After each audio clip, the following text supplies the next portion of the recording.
You wake up, and the world is already reaching for your throat. Before your feet touch the floor, the weight of the digital void has settled in your chest. A notification, a headline, a ghost from your past.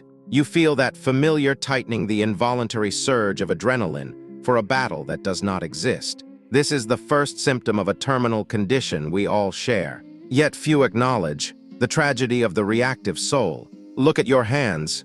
They tremble not from age, but from the friction of 1,000 minor irritations. You are a feather in a hurricane, tossed by the opinions of people who do not know you and the whims of a world that does not care for you. When someone insults you, you bleed. When the future looks uncertain, you freeze. You have handed the remote control of your internal peace to every passerby on the street. This is the pain of the unexamined life. It is a slow, agonizing erosion of the self. You believe you are living, but you are merely responding. You are a biological machine processing stimuli, twitching at every spark, flinching at every shadow. Every time you lose your temper, a piece of your limited time is incinerated. Every hour spent in a spiral of deep misery is a theft or robbery committed against the man or woman you were meant to become. We suffer more in imagination than in reality. Yet we treat our imaginations as if they were iron cages. We allow the words of a stranger to ruin a sunset. We allow a delayed train to poison a dinner. We act as if we are immortal, as if we have an infinite reservoir of days to squander on being offended, being bitter, or being afraid. But the reservoir is leaking. The sand is falling. The Stoics called this a state of spiritual slumber. You are sleepwalking toward the grave, distracted by the noise of the crowd. You are so busy reacting to the ripples on the surface of the water that you have forgotten the depth of the ocean beneath. Your emotions are not your own. They are the echoes of external events, bouncing off the walls of an empty house. Ask yourself, how much of your life have you actually owned? If you subtracted every minute spent in anger, every hour spent in anxiety, and every day spent in resentment, how much of you would actually remain? The diagnosis is grim. You are a slave who has fallen in love with his chains, because the chains provide a sense of movement, even if that movement is only a frantic struggle against the inevitable. The pain you feel, that hollow ache after a day of meaningless conflict, is your soul trying to wake you up. It is the realization that you are burning your only currency on things that will not matter in a decade, a year, or even a week. You are dying, minute by minute, and yet you are spending your final breaths arguing with ghosts. This reactivity is a form of cowardice masquerading as passion. It is easier to be angry than to be still. It is easier to be wounded than to be wise. We cling to our triggers because they make us feel alive, forgetting that the highest form of life is not found in the storm, but in the center of it. You are a dying person acting as if you have forever. This is the sickness. This is the diagnosis. You have forgotten that the clock is ticking. You wait. To understand the urgency of the Stoic, we must first dismantle the modern myth of the unfeeling statue. The Stoic was not a man of stone, but a man of steel, forged in the fires of a radical realization. In the ancient porches of Athens and the blood-soaked camps of the Danube, a new way of seeing the human psyche was born. They viewed the inner world not as a sanctuary of truth, but as a laboratory of impressions. In the Stoic view, an emotion is not a command. It is a notification. It is external data, no different from the sound of thunder or the sight of a falling leaf. When fear grips your chest, the Stoic does not say, "I am afraid." He says, "There is a suggestion of fear present within the theater of my mind." This distinction is the foundation of their power. It is the gap between the stimulus and the response. Imagine Marcus Aurelius sitting in a dim tent at the edge of a dark Germanic forest. The wind howls outside, and the threat of betrayal looms within his own ranks. He feels the cold. He feels the weight of the purple robe. He feels the rising tide of anxiety. But to Marcus, these are not his masters. They are reports from the frontier of the senses. He treats his own anger like a messenger delivering a letter from a distant province. He reads the letter, acknowledges its contents, and then decides if the information requires action. Most of the time, it does not. This is the history of the citadel.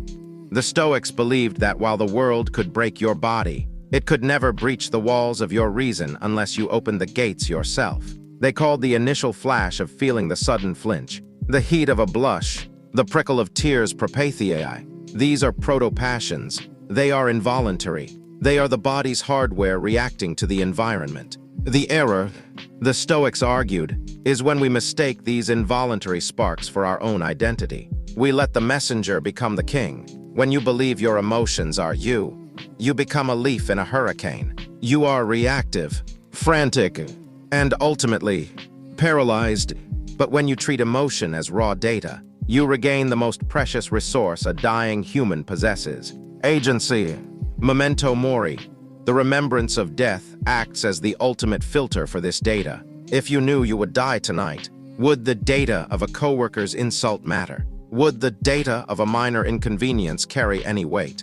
No, you would discard the noise and focus on the signal. The history of Stoicism is the history of men and women who learned to stand still while the world burned. They understood that time is a predatory beast, always closing the distance. To waste a single moment acting on a false impression, on a command from a temporary feeling, was considered a form of spiritual suicide. They practiced the art of objective representation. They stripped things of their legends. A fine wine was just fermented grape juice.